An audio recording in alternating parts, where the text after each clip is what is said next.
Now, what is shadow? When you have an object and you put light in front of it, what you see behind the object is shadow. So, when light cannot penetrate an object, a physical object, you see a shadow of that object. Well, that's the physical definition of a shadow. But what is the human shadow? What is the collective shadow? So, shadow are these aspects in our consciousness that are suppressed, that we don't give expression to. Let's say when you were a child, your parents always rewarded you when you got good grades in school, when you aced in your sports competition, when you did something to please them. Soon enough, you learned to do only those things that would please your parents or your teachers or your guardians in order to feel approved, to feel validated, uh, to feel accepted. And those other aspects of your consciousness, which they did not approve of, became your shadow. When you had a difficult emotion like anger or jealousy or hatred towards someone or feeling deep hurt inside, those emotions your parents always rejected, and you shoved them deep into your subconscious because you knew that this is something not acceptable. There are these aspects of our consciousness that are desired, and then there are these other aspects of our consciousness that are undesired. And what happens is when we collectively resist those aspects of our consciousness that are undesired, they don't just go away, they actually persist and they fester. They are just shoved deeper into your subconscious mind, and then they come up in our adult waking lives as blind spots. Now, what do I mean by that? Let's say you are a person that never gets angry. You are a pretty mellow person, you are soft, and you have infinite patience, and people love you for that. So you know in your mind that when you are soft and nice, people will reward you for that. So that's the personality you portray to the whole world. And then what happens? Someone comes into your life, let's say at work or in a relationship. They push your buttons. Maybe they try to hurt you, or they provoke you in a way where you feel angry towards them. But remember, you are a mellow person. You never express anger. So what happens? You cannot express anger, or you cannot confront that person because you believe that if you do that, you will be judged, or you will be rejected for that. So then you start behaving in passive aggressive ways. You don't even realize you are doing it. It's very subtle, but you start becoming a passive aggressive person where you cannot express your anger, but at the same time you become indifferent to this person, and you don't know how to communicate, or you don't know how to confront this person who is provoking all these inner sentiments, and at some level you feel stuck. So a whole person, a complete balanced person, is someone who has balanced their shadow and light aspects of their consciousness. Especially when we are in relationships with other people, these inner emotions that we have shoved down into our subconscious since childhood, they come up, and then we feel torn, we feel confused, we feel in a state of personal conflict, like our inner worlds are in conflict with our outer worlds, and this is the basis of most wars in this world, because people's inner worlds and outer worlds are not matching each other. They are so different. You On the outside you show someone that you love them, but in the inside you actually hate them, you cannot stand them, and you cannot show it because you feel that you will not be approved. And what is happening is this is creating a lot of mental problems. It's like people cannot express themselves anymore. And there are these stages of emotions that we feel like, if somebody has done something wrong to you, it is natural to feel anger, but if you suppress that anger because you think that you will be judged for it, or if you try to be like, okay, let me forgive him, I don't need to be angry at him. That is the recipe for illnesses. That's when you can get cancer, you can get diabetes, you can get heart disease and all these things, because you have all these unresolved, unprocessed emotions and subconscious fears that you are not really willing to deal with. So this is shadow. This is the part of your consciousness that is unconscious, that you don't even know exists. Like, you may think that you are a very loving person, and that's how everybody knows you, as a loving person. And then you find yourself in a situation where you just can't stand someone, and you are like, oh no, I should not feel like this. I'm supposed to be a loving person, I should love him, and your intuition is telling you, don't trust this person, don't this person will harm you, and you don't listen to that because you think, oh no, I have to be a loving person and I have to be kind and nice to everybody. And then this person does something harmful to you, and it really hurts your inner world, or your external reality, and then you are in this place of conflict where you think, I have to be nice to this person, and yet you cannot be nice anymore. So these are the shadow aspects of our consciousness. And I'm not saying that you should be negative and angry and sad and depressed and all that is good for you.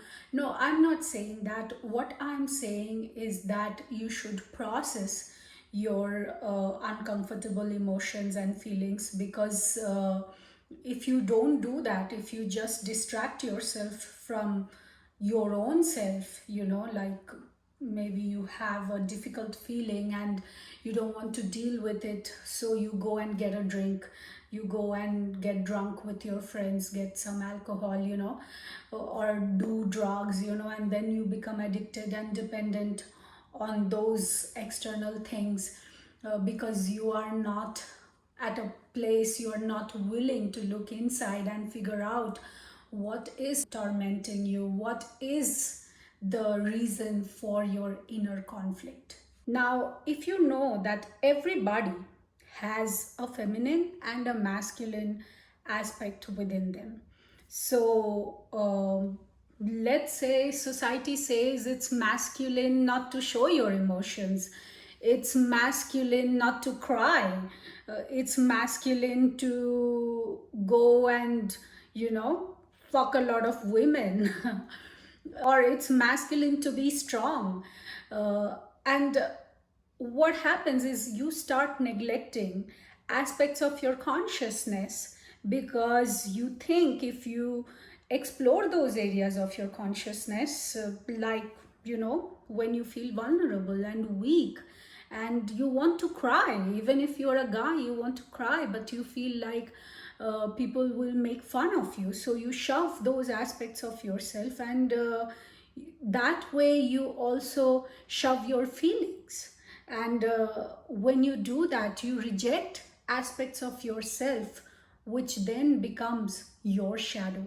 I definitely feel that all men should embrace their feminine aspects, uh, n- not to a large extent, but to certain extents, like how to make conversations. Most men I meet, they are so bad with conversation. They don't know how to strike a conversation or how to even continue a conversation. They are like so gone. All they want to do is get laid and find a beautiful girl and try to see when they can sleep with her. But what happens is that uh, his feminine side, which desires connection, which desires relatedness, which desires bonding and true intimacy, is shoved into the shadow, shoved into the closet, and he can never access those aspects. And he tries to get those things from a woman. And for women, usually they are when a woman is too feminine and she has not embraced her masculine qualities, she may be like mm, a very very beta female, and then there is this very very alpha male. And even though from the outside these two polarities can be very attractive, like alpha male and beta female, when they come together, they usually create a very codependent, toxic relationship. So here you have the masculine person getting more and more masculine, which then becomes toxic masculinity. And then there is this female who is so dependent on the man, who cannot do anything for herself, who is not independent, who doesn't know how to make herself happy, and she is constantly dependent on the man for providing her with this happiness. And this is the perfect recipe for codependent relationships, which are very toxic in nature, which used to be before. But now with evolution of consciousness, things are changing and we are moving from codependence to interdependence. So people, that codependent relationship used to be very painful for both parties, and there were all these expectations that you couldn't meet for each other and things like that.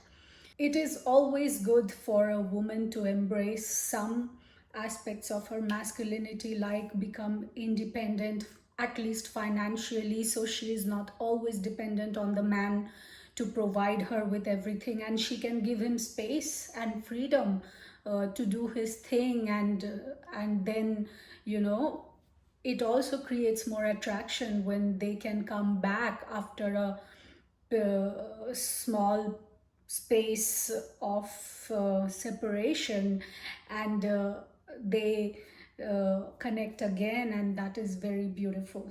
When I said separation, I didn't really mean like separated in the relationship, but giving each other space. I know a lot of women who don't know how to give space to a man, and they also don't know how to give space to themselves, like figure out what they want to do, figure out what is their passion, what is their desire, and they are always editing themselves to what the man wants.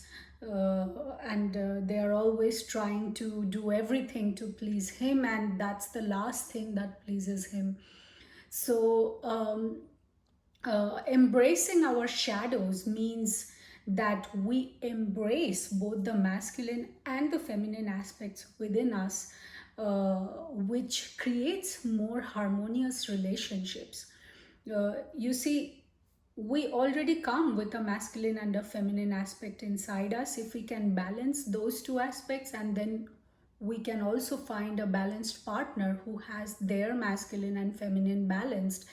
And this is what sustains a relationship. This is what creates the interdependence, where hey, I'm whole and complete. by myself as I am, and I desire your company to make my life even better. So in this relationship, there is more freedom and there is more space for you to explore yourselves, what you want, and what your desires are, what your passions are, and it also creates the perfect platform for your partner to support you in your goals and dreams and ambitions. So, definitely a lot of things in our human consciousness is changing as we are evolving. Our definitions of relationships are changing. Our definitions of good and bad are changing. Our definitions of gender roles are changing, which is good because we are able to explore different aspects of our own consciousness, because in the end, we are all one. We are all the same person. What you see in another person is who you are, and what you don't like in another person is what you don't like in yourself. So these things, are what creates the collective shadow.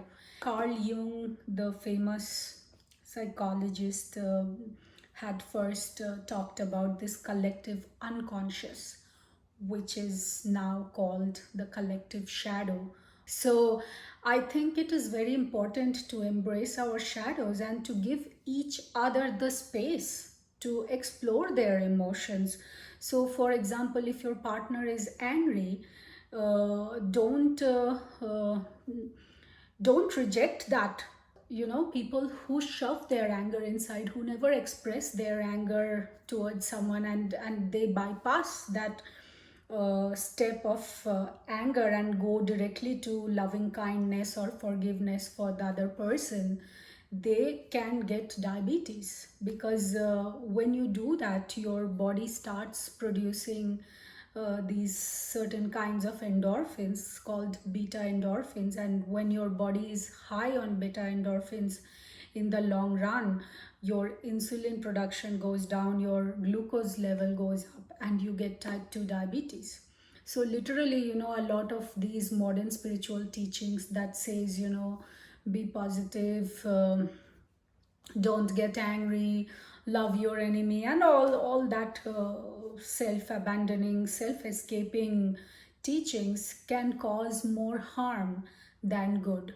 So I would say that don't take any advice to the heart. See to what your life experiences are, and it's good to follow certain gurus and masters and get some wisdom and expand your consciousness. But it is also good to explore your own consciousness, to figure out who you are and what makes you happy, and what you desire in life. That is very important. We all have the need to support and to be supported, to love and to be loved, to be happy and to bring happiness to others. This is the balance of life. So if you are the one who is always providing and supporting others, and you cannot go to anybody for support, then that's not healthy. So that's where you bring the balance. Like, sometimes it's good to be weak and vulnerable, so you can reach out to other people, and you can receive other people's kindness and strength. And at the same time, you can become strong too, so you can also support other people when they are weak. So that is life, and that is normal. It's just so ridiculous that in our society, like when you see these leaders and these role models, they are always portraying one aspect of themselves. Either they show that they are very strong, they have broken all the barriers and they have reached these heights, but then there is this shadow aspect about them that you have no idea even exists. And then one day you read in the newspaper that, oh, this person committed suicide, or this person is a drug addict, and you're like, oh my god, I never knew that. I always thought he was happy and things like that. So that's how these shadow aspects come up.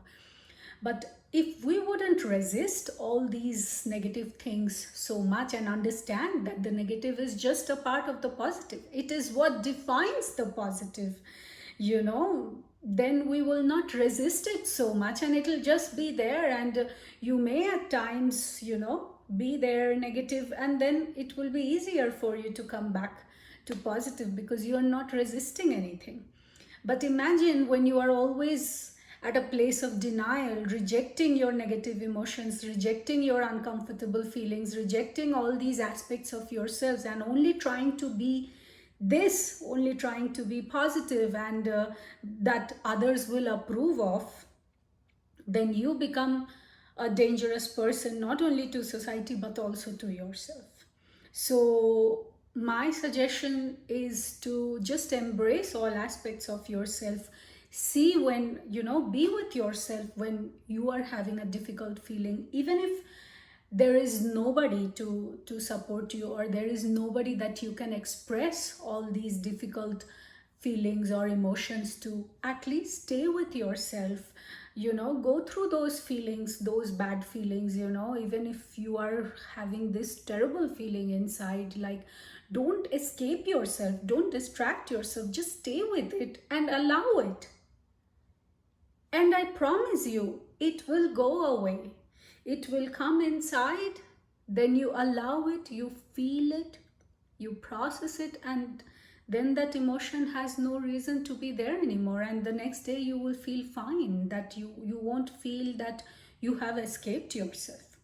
So that was some food for thought. I hope you can take something from this video, and if you have any questions or comments regarding this, you can leave a comment in the comment section below and I will try to answer if you have a good enough question. Thank you and have a good day.